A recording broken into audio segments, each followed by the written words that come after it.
mahasiswa PPG Bat 1 tahun 2025 dari Sekolah Tinggi Pastoral Kateketik Santo Fransiskus Asisi Semarang. Saya akan mengajar di kelas 8 SMP Don Bosco 1 materi tentang sakramen tobat. Terima kasih. Siap pemirsa. Selamat siang, Pak Marius. Baik, selamat siang anak-anak. Silakan duduk. Anak-anak, hari ini ya Pak Marius bersama dengan kalian kita akan belajar tentang sakramen tobat. Tetapi sebelum kita belajar tentang sakramen tobat, mari kita doa pembukaan bersama-sama. Pak Marius boleh minta seseorang untuk maju ke depan dan memimpin doa. Sini silakan.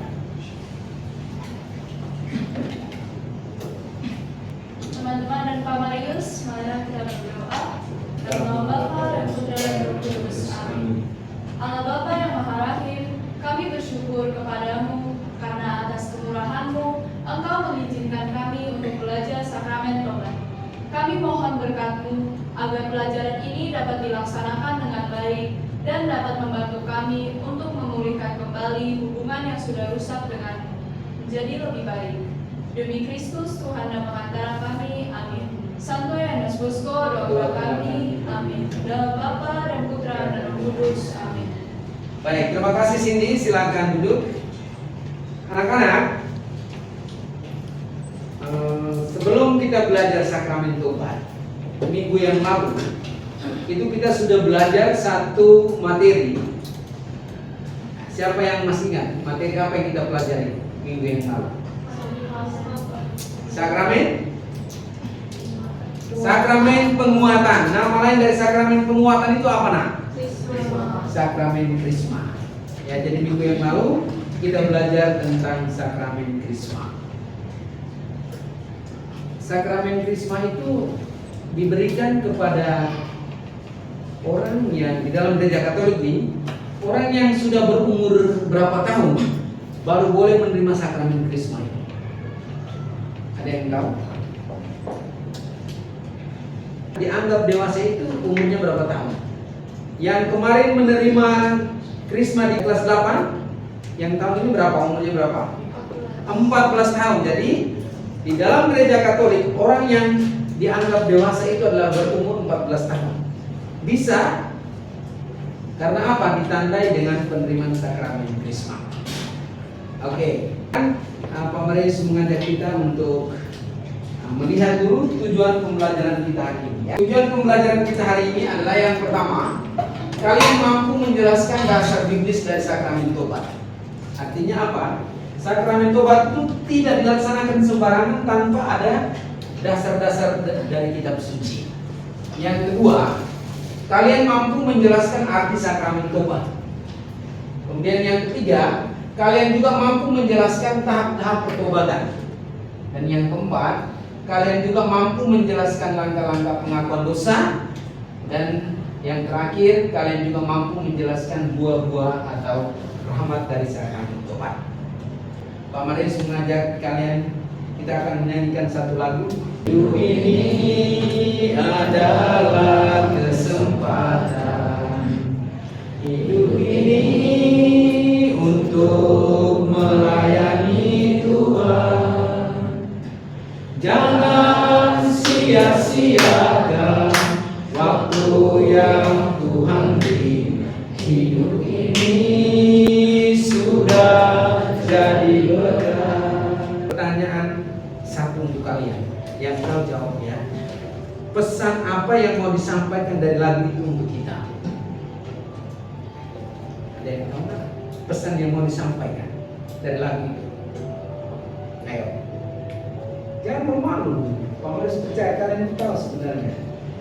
Ya. Tuhan memberi kita hidup bukan untuk disia-siakan. Tuhan memberikan kita ini hidup bukan untuk disia-siakan, bukan untuk berbuat dosa, tetapi lakukanlah yang terbaik. Oke, Fender. Clarissa. Hidup adalah berkat. Hidup ini memang berkat. Kalau bukan berkat, kita tidak ada sama sekali. Satu lagi, Cindy. menghabiskan hidup kita untuk melayani Tuhan. Tuhan sudah memberikan segala sesuatu untuk kita, entah itu kemampuan, talenta dan lain sebagainya. Hendaklah kita gunakan itu untuk melayani Tuhan. Tepuk tangan untuk. Ada satu kasus, ada seorang anak sekolah yang namanya Doni. Doni itu setiap hari dia pasti pergi ke sekolah, menyiapkan bukunya, kemudian dimasukkan ke dalam tas, mengenakan pakaian seragam. Setiap hari dia berangkat ke sekolah. Dia berangkat dari rumahnya, tentunya sebagai seorang anak, dia pamit kepada orang tuanya dan mau ke sekolah. Namun di dalam perjalanan ke sekolah, dia mampir menyapa teman-temannya. Mereka ada beberapa orang janjian untuk ketemu, bukan ke sekolah, melainkan ke sebuah tempat rekreasi. Dan itu dilakukan berulang-ulang. Jam berapa mereka selesai bermain di tempat rekreasi? Tentunya sampai jam pulang sekolah. Hari berikutnya mereka melakukan yang sama, bukan hanya ke tempat rekreasi, kadang-kadang juga mereka main ke mall. Suatu kali wali kelas itu telepon orang tuanya, "Pak, kok Doni tidak masuk?" Kenapa Doni tiap hari itu dia justru masuk? Dia berangkat dari sini dengan pakaian seragam lengkap dan buku-bukunya. Tapi kok tidak nyampe ke sekolah? Oh enggak, Doninya setiap hari berangkat ke sekolah, Pak. Oke, baik. Nanti saya coba tanya dulu ke Doni. Ketika dia pulang sekolah, karena memang jam pulang sekolah, ayahnya menanyakan kepada Doni, "Doni, tadi Pak Guru menelpon bahwa kamu tidak sekolah." Akhirnya Doni mengatakan bahwa iya, betul Pak, saya tidak sekolah. "Kamu kemana?" kata ayahnya. "Saya janjian dengan teman dan kami pergi main." "Dan itu kamu lakukan selama ini?" "Iya, betul Pak." Terus suasananya mungkin agak tenang, baru ayahnya mengatakan kepada dia, "Anakku, saya juga minta maaf. Mungkin karena saya tidak memperhatikan kamu, sehingga kamu bisa melakukan itu. Kalau saya tidak menyibukkan, saya tidak mementingkan pekerjaan saya terus-terus dan bisa memperhatikan kamu, ya kemungkinan besar kamu pasti bisa sekolah dengan baik. Karena saya selalu berangkat pagi pulang malam dan tidak mau menanyakan tentang kamu, maka kamu memang seperti itu. Jadi Bapak minta maaf, Bapak harap supaya besok kamu bisa pergi sekolah." Mendengar ungkapan atau nasihat dari dan permintaan maaf dari ayahnya itu, Doninya hampir mau menangis. Doninya masih sedih. Dan apa yang terjadi? Setelah mereka berbicara, besoknya Doni berangkat ke sekolah. Dia tidak pernah mau. Dia berangkat ke sekolah, kemudian pulang sekolah dia membantu orang tuanya jaga toko, kemudian membantu juga pekerjaan di rumah. Dan itu dilakukan sampai ia tamat. Dan cerita itu diakhiri bahwa Doni akhirnya menjadi seorang anak yang baik dan berhasil dalam pendidikan. Ya, sekarang Pak Marius ingin supaya kalian membentuk 5 kelompok, masing-masing kelompok 4 orang. Silakan.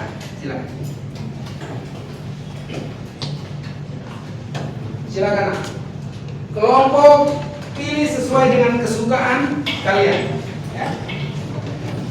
Ayo, bentuk kelompok.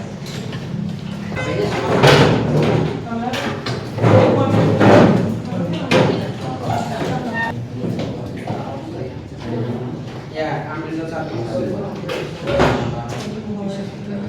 Silakan membuatnya dengan lembaran yang berwarna-warni atau apa terserah kalian. Yang pentingnya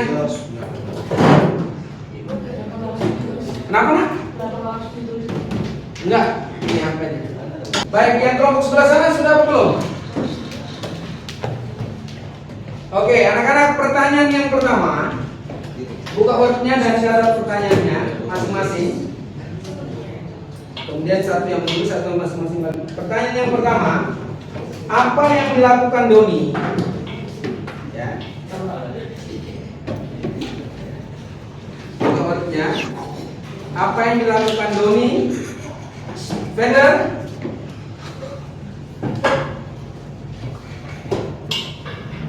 Ulang, apa yang dilakukan Doni sebelum ia berbicara dengan ayahnya? Dicatat itu.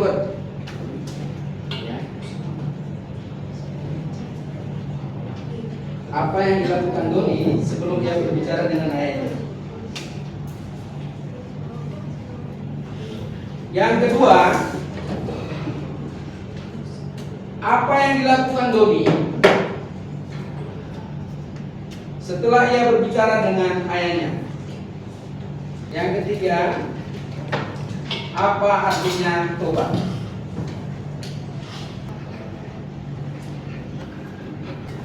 Ayo, silakan mencari jawabannya berdasarkan cerita tadi. Tiga dulu. Tadi kan berdasarkan kisah, maka itu yang ada dalam pikiran kalian.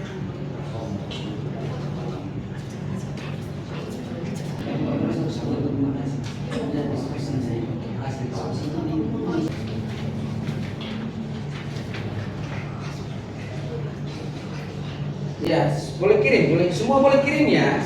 Boleh kirim. Memang harus kirim nah, bukan boleh, memang harus.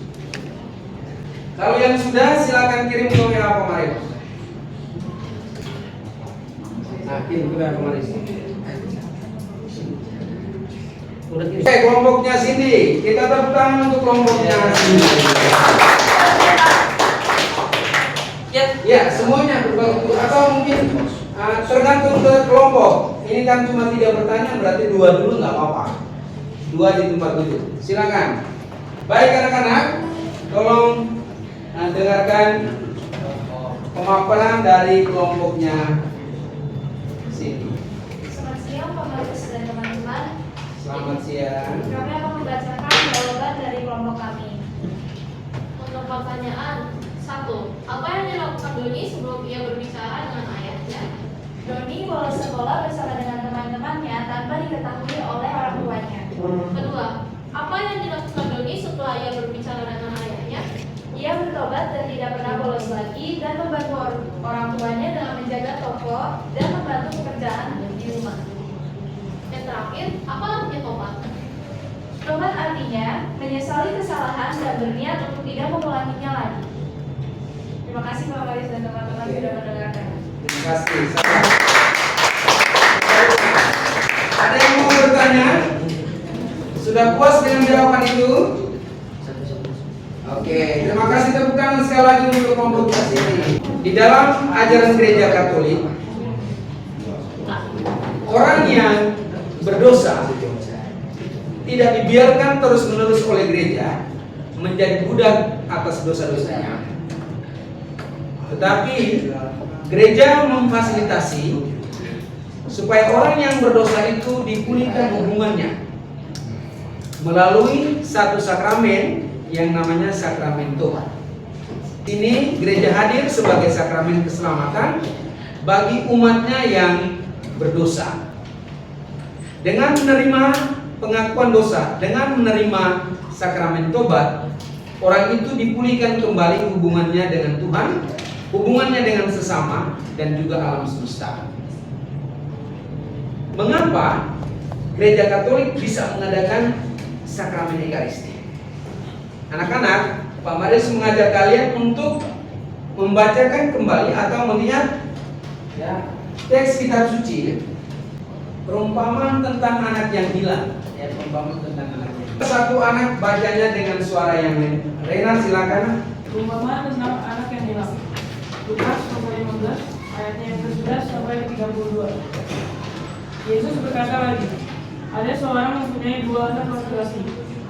Kata yang bungsu kepada ayahnya, Bapak, berikanlah kepadaku bagian harta milik kita yang menjadi hakku. Lalu ayahnya membagi-bagikan harta kekayaan itu di antara mereka. Beberapa hari kemudian, anak bungsu itu menjual seluruh bagiannya itu, lalu pergi ke negeri yang jauh. Di sana, ia memboroskan harta miliknya itu dengan hidup berfoya-foya. Setelah dihabiskannya semuanya, timbullah bencana kelaparan di dalam negeri itu, dan ia pun mulai melarat. Lalu ia pergi dan bekerja pada seorang majikan di negeri itu. Orang itu menyuruhnya ke ladang untuk menjaga babinya. Lalu ia ingin mengisi perutnya dengan ampas yang menjadi makanan babi itu, tetapi tidak seorang pun yang memberikan kepadanya.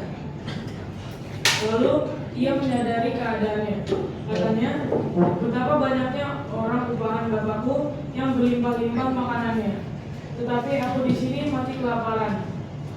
Aku akan bangkit dan pergi kepada bapakku dan berkata kepadanya, Bapa, aku telah berdosa terhadap surga dan terhadap Bapa. Aku tidak layak lagi disebutkan anak Bapa. Jadikanlah aku sebagai salah seorang upahan Bapa. Maka bangkitlah ia dan pergi kepada bapaknya. Ketika ia masih jauh, ayahnya telah melihatnya. Lalu tergeraklah hatinya oleh belas kasihan. Ayahnya itu berlari mendapatkan dia, lalu merangkul dan mencium dia. Kata anak itu kepadanya, Bapa, aku telah berdosa terhadap surga dan terhadap Bapa. Aku tidak layak lagi disebutkan anak Bapa.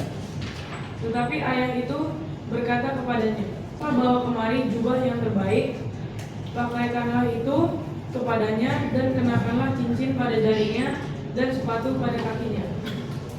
Dan ambillah anak lembu tambun itu, sembelihlah dia, dan marilah kita makan dan bersukacita. Sebab anakku ini telah mati dan menjadi hidup kembali. Ia telah hilang dan tidak dapat kembali. Maka mulailah mereka bersukaria. Tetapi anaknya yang sulung berada di ladang, dan ketika ia pulang dan dekat ke rumah, ia mendengar bunyi seruling dan nyanyian tari-tarian. Lalu ia memanggil salah seorang hamba dan bertanya kepadanya, apa arti semua itu? Jawab hamba itu, adikmu telah kembali dan ayahmu telah menyembelih anak lembu tambun, karena ia mendapatnya kembali dengan sehat. Maka marahlah anak sulung itu, dan ia tidak mau masuk. Lalu ayahnya keluar dan berbicara dengan dia. Tetapi ia menjawab ayahnya. Katanya, telah bertahun-tahun aku melayani Bapa, dan belum pernah aku melanggar perintah Bapa. Tetapi kepadaku belum pernah Bapa memberikan seekor anak kambing untuk bersukacita dengan sahabat-sahabatku. Tetapi baru saja datang anak Bapa yang telah memboroskan harta kekayaan Bapa bersama-sama dengan pelacur-pelacur. Maka Bapa menyembelih anak lembu tambun itu untuk dia. Kata ayahnya kepadanya, anakku, engkau selalu bersama-sama dengan aku, dan segala kepunyaanku adalah kepunyaanmu. Kita patut bersukacita dan bergembira, karena adikmu telah mati dan menjadi hidup kembali. Ia telah hilang dan didapat kembali. Baik, terima kasih Nak ya. Anak-anak, setelah mendengarkan kisah tentang perumpamaan anak yang hilang, untuk mendalami teks itu, Pak Maris punya beberapa pertanyaan penuntun. Jelaskan tindakan yang disebut dosa. Berdasarkan teks tadi, kalian harus tahu ya, mengapa tindakan si bungsu itu disebut dosa. Yang kedua, jelaskan dosa apa yang dibuat oleh si bungsu. Dan yang ketiga, bagaimana sikap Allah terhadap orang berdosa itu. Kemudian yang keempat, jelaskan dasar biblis dari sakramen tobat. Boleh mengambil sikap Allah itu terdapat dalam ayat yang mana? Ya, terdapat dalam ayat yang keberapa? Kemudian jelaskan arti sakramen tobat, bisa dilihat di internet, bisa di buku. Ya, tahap pertobatan itu apa? Jelaskanlah langkah-langkah pengakuan dosa, dan jelaskanlah buah-buah atau rahmat sakramen tobat.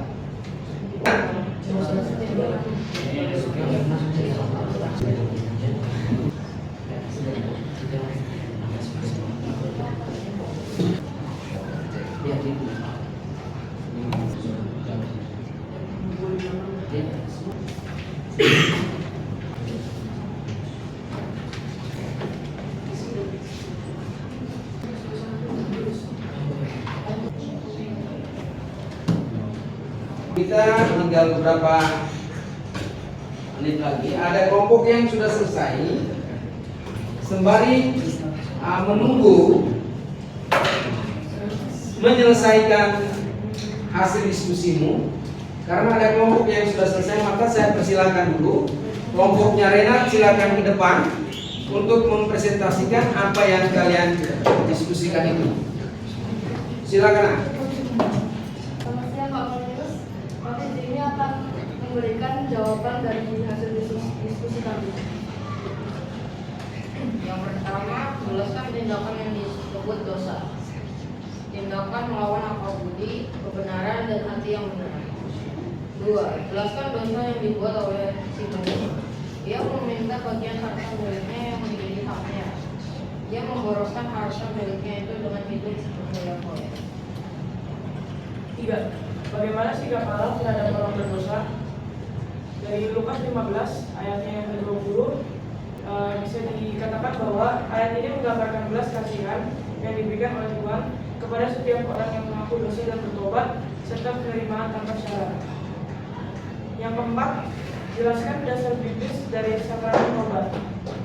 Terambil dari Katekismus Gereja Katolik 1450, pertobatan menjauhkan dosa untuk menerima segala sesuatu dengan rela hati. Di dalam hatinya ada penyesalan, di mulutnya ada pengakuan, dan tindakannya adalah kerendahan hati yang mendalam atau penitensi yang menghasilkan buah. Yang kelima, jelaskan arti sakramen tobat. Sakramen tobat adalah sakramen yang mengampuni dosa dan memberikan hubungan dengan Tuhan. Yang keenam, jelaskan tahap-tahap dalam pertobatan. Yang pertama, persiapkan diri, memuaskan diri pengakuan, mengakui dosa-dosa, menerima nasihat dan penitensi, berdoa tobat, serta menerima pengampunan dan berkat. Nomor 7. Jelaskan langkah-langkah pengakuan dosa. Yang pertama, melakukan pemeriksaan batin sehingga mengakui kesalahannya. Yang kedua, mempunyai rasa menyesal atas dosa dan kesalahan yang dilakukan. Yang ketiga, berniat untuk tidak mengulangi lagi kesalahan atau dosanya. Dan yang terakhir, nomor 8, jelaskan buah-buah atau rahmat sakramen tobat. Yang pertama, rekonsiliasi atau berdamai dengan Allah. Yang kedua, rekonsiliasi atau berdamai kembali dengan gereja. Dan yang ketiga, memberikan kedamaian, ketenangan hati, dan penghiburan rohani. Sekian jawaban dari kami. Terima kasih telah mendengarkan. Terima kasih anak-anak, tepuk tangan untuk Sekarang kami akan menjelaskan tentang jawaban dan hasil diskusi dari kelompok kami. Jelaskan tindakan yang disebut dosa. Dosa merupakan tindakan melawan akal budi, kebenaran, dan hati yang benar, atau tindakan melawan kehendak Allah.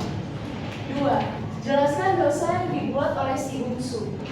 Si bungsu meminta sebagian harta kepada bapaknya, menjualnya, lalu pergi ke negeri jauh untuk berfoya-foya dan menghabiskan semua hartanya. Bagaimana sikap Allah terhadap orang berdosa? Sikap Allah terhadap orang yang berdosa adalah mengampuni dan mengampuni. Jelaskan dasar biblis dari sakramen tobat. Dasar biblis sakramen tobat adalah ajaran Yesus tentang pengampunan dosa dan kuasa yang diberikan kepada para rasul untuk mengampuni dosa. 6. Jelaskan tahap-tahap dalam pertobatan. Pertama, sebelum masuk ruangan pengakuan dosa, pemeriksaan batin, perbangun sikap rendah hati dengan cara menyadari bahwa dirinya adalah berdosa dan merasa tidak layak di hadapan Tuhan. Setelah itu, di dalam ruang pengampun dosa, melakukan mengakui segala dosa-dosa, meminta pengampunan atas dosa-dosa yang dilakukan, dan menerima absolusi, pengampunan atas dosa-dosa yang dilakukan. Setelah keluar dari pengakuan, melaksanakan penitensi, denda dosa, baik dalam bentuk doa maupun melakukan perbuatan-perbuatan kasih kepada sesama. Itu nomor 8, buah-buah atau sakramen tobat. 1. Rekonsiliasi atau berdamai kembali dengan Allah. Hal ini juga mengandung artinya adanya pengampunan atas dosa-dosa. 2. Rekonsiliasi atau berdamai kembali dengan gereja. Ini berarti dia ada pemulihan keadaan rahmat jika keadaan itu sudah hilang karena dosa. 3. Memberi kedamaian, ketenangan hati, penghiburan rohani, dan bertambahnya kekuatan rohani untuk berjuang dalam kehidupan Oke, terima kasih kelompoknya Siti. Kalau tidak ada yang bertanya, terima kasih. Sakramen pengakuan dosa. Kita lihat yang pertama bahwa Allah dalam iman orang-orang Kristen itu salah satunya adalah Allah yang murah hati. Bagaimana kita melihat Allah yang murah hati itu? Karena Dia di dalam kisah Injil yang barusan kita dengar, itu Dia merangkul kembali, mengampuni orang-orang yang berdosa itu kembali kepada pangkuannya. Namun hal penting yang perlu kita lihat yang pertama bahwa dosa itu merupakan perbuatan melawan cinta kasih Tuhan dan sesama. Bahwa sakramen tobat itu dilaksanakan dalam gereja Katolik ini, Lumen Gentium artikel ke-18. Mereka yang menerima sakramen tobat memperoleh pengampunan dari belas kasihan Allah atas pelanggaran yang dilakukan terhadapnya, dan sekaligus didamaikan dengan gereja yang telah mereka lukai dengan dosa-dosa mereka, dan yang melalui kasih teladan dan dosa mengupayakan pertobatan mereka. Kesalahan mengaku dosa, kemudian karena dia mengaku dosa maka harus ada pengampunan. Karena ada pengampunan itu maka harus ada pertobatan. Langkah awal pertobatan adalah penitensi denda dosa itu. Demikian anak-anakku, ada yang mau bertanya? Tidak ada. Baik.